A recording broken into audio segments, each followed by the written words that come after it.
Hi, I'm Ellie and today I'm here with my nan. We're going to talk about some of our family history.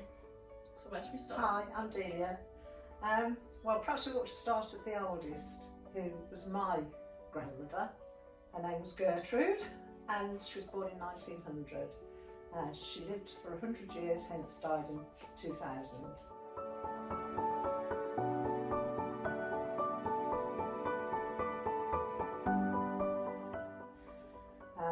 She worked a lot of her life for Hamsall Power Station, feeding the troops during the war, and used to walk home quite late at nights. One night thought she was being followed, quickened her step and found that there was a horse walking behind her that had escaped from a field.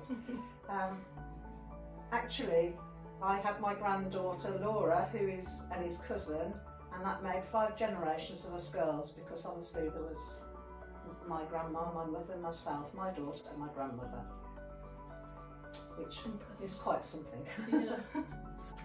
Next, I suppose, my mum. She actually lived most of her life in Coleshill and only really left home to join the forces. She joined the ATS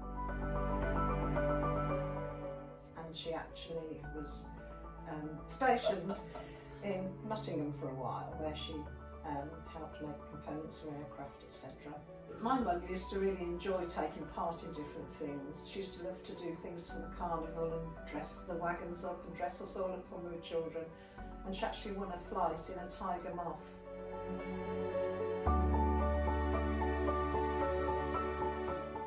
And so she thoroughly enjoyed a fly around in that. And after that time, her colleagues from work, actually as a surprise, paid for her to have a flying lesson at Birmingham Airport in a 2-seater plane, which she was rather thrilled about.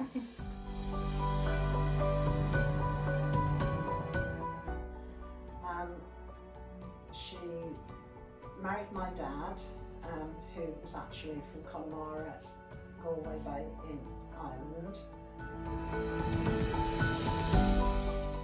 And they made their home in Coleshill. Dad was a mechanic and he worked on the Cuban buses, which actually sunk in the Thames, to everybody's shame.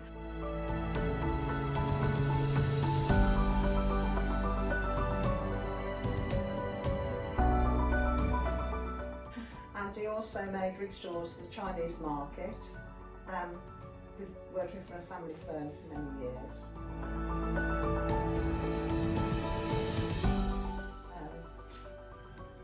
So that was him. My husband's parents were both born in Birkenhead, both born in 1916. And his dad actually worked for Sir Alfred McAlpine. And he was actually working on the River Mersey, where the tunnel was obviously erected. He then moved south to Wolverhampton and continued to work for McAlpines for some 50 years, working on motorways and roads in the Midlands. And he started off as a timekeeper, became an office manager and then became a director of the company. My husband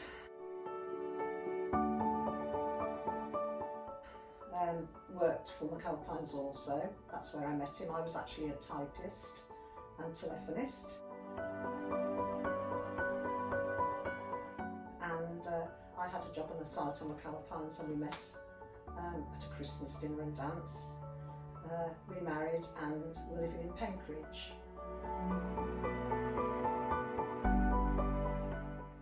We then moved down south to Devon because he was also on motorways, and from there we moved on to Cornwall and back then towards Chiltern, and we ended up in Greatworth, where we are still now. During my working career, I actually worked with the elderly in Brackley, and when that closed I actually changed direction and worked for the Community Mental Health team, where I continued to work till I retired. I was actually awarded a Heroes Award from Barchester House. I was put forward by the local GP which I'm very proud of, as I have a plaque in the building. So, That's very impressive. I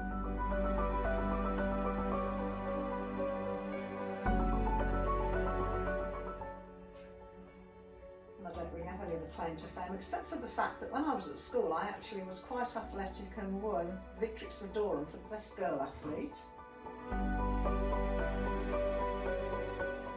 And also was about to be signed for the Birchfield Harriers, but unfortunately sustained an injury. Just our luck. So, not so athletic now.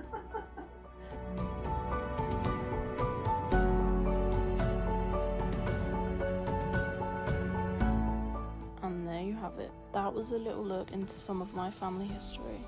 I've been able to learn about my great-grandparents and how they made their living, and about my grandparents and how they met, their jobs, and where they had lived. I hope you enjoyed this short documentary. Thank you for watching.